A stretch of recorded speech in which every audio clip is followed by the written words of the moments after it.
বিএনপির ভারপ্রাপ্ত মহাসচিব হয়েছেন রুহুল কবির রিজভী। গত দশকে স্বৈরাচার বিরোধী আন্দোলনের অন্যতম মুখ ছিলেন তিনি।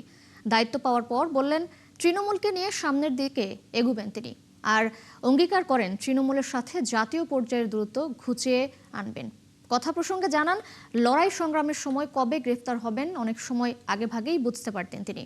মাহিলা ইসলামের প্রতিবেদন।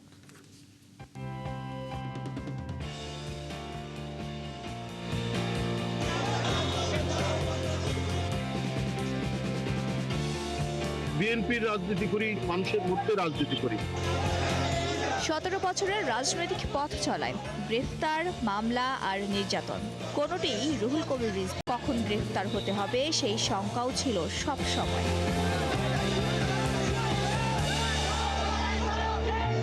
অনেক রাত কেটেছে নয়াপল্টনের দলীয় কার্যালয়ে, বাইরে পুলিশের তৎপরতা, ভেতরে নেতাকর্মীদের সঙ্গে আন্দোলনের পরিকল্পনা।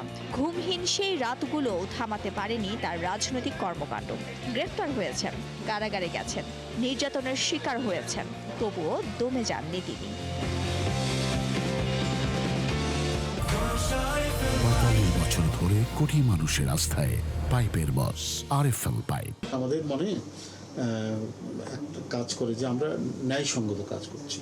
এই ন্যায়সঙ্গত কাজ করছি, এই ভাবনাটাই একটা নৈতিক শক্তি তৈরি করে মনের মধ্যে, যার কারণে অনেক ঝুঁকি নেয়। সময়ের পরিক্রমায় সেই সংগ্রামী নেতাই এখন দলের ভারপ্রাপ্ত মহাসচিব। দায়িত্ব বদলেছে অবস্থান, কিন্তু বদলায়নি তৃণমূলের প্রতি দায়বদ্ধতা।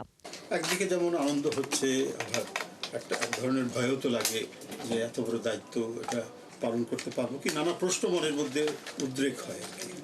তো যেহেতু সিনিয়র যুগ্ম মহাসচিব হিসাবে দায়িত্ব পালন করে এসেছি প্রায় 10-11 বছর, তো আশা করি যে তৃণমূলের নেতাকর্মী যারা রয়েছেন তাদের সাথে তো অনেক আগে থেকেই আমার যোগাযোগ রয়েছে। দীর্ঘ লড়াই সংগ্রামের পর ক্ষমতায় তার দল বিএনপি। এতদিনে দলটির সাংগঠনিক কাঠামো বিস্তারে অনেক কিছু পুরনো হয়ে গেছে, অনেক কমিটিরই মেয়াদ শেষ। চ্যালেঞ্জ মোকাবেলায় সংগঠনকে ঢেলে সাজানোর প্রয়োজনীয়তাও তুলে ধরেন রিজভী। সেটা জেলা ইউনিট, মহানগর ইউনিট, বিভিন্ন ইউনিট এবং তার অধীনস্থ যে উপজেলা পৌরসভা যে ইউনিটগুলো আছে তারা এই ধরনের তৎপরতা চালিয়ে যাবে।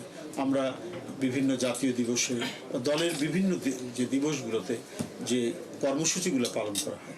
দীর্ঘ রাজনৈতিক সংগ্রাম তাকে যেমন দেখিয়েছে প্রতিকূলতার মুখোমুখি হওয়ার বাস্তবতা, তেমনি শিখিয়েছে জনগণের কাছে জবাবদিহির গুরুত্ব।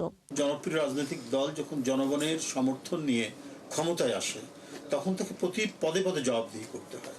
একটা হচ্ছে দলের সাধারণ নেতাকর্মীদের মধ্যে জবাবদিহি করতে হয়, ঠিক তেমনি জনগণের কাছে জবাবদিহি করতে হয়। এতদূর আসার পর পেছনে ফিরে সেই তৃণমূল আর শীর্ষ নেতৃত্বের প্রতি কৃতজ্ঞতা জানান উত্তরের জেলা কুড়িগ্রামের সন্তান রুহুল কবির রিজভী।